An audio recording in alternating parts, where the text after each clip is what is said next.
Hi, I'm Anna. This is my daily routine. I wake up at 6:30 in the morning. First, I stretch and get out of bed. Then, I brush my teeth and wash my face. After that, I make a cup of tea. I like to drink tea quietly and check my phone. It helps me feel calm. Next, I take a shower and get dressed. I choose simple clothes for the day. Then, I eat a light breakfast. Before leaving home, I pack my bag and check the time. I'm ready to go. I go to work by bus. On the way, I listen to music or think about my day. At work, I talk with my coworkers and do my tasks. Sometimes I feel busy, but I try my best. At lunchtime, I eat with my friends. We talk and laugh together.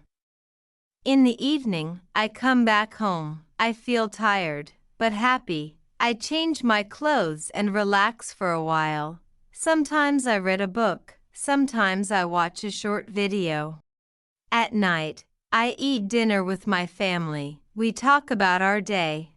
Before sleeping, I plan for tomorrow and set my alarm. Then, I go to bed. This is my daily routine. Thank you for watching.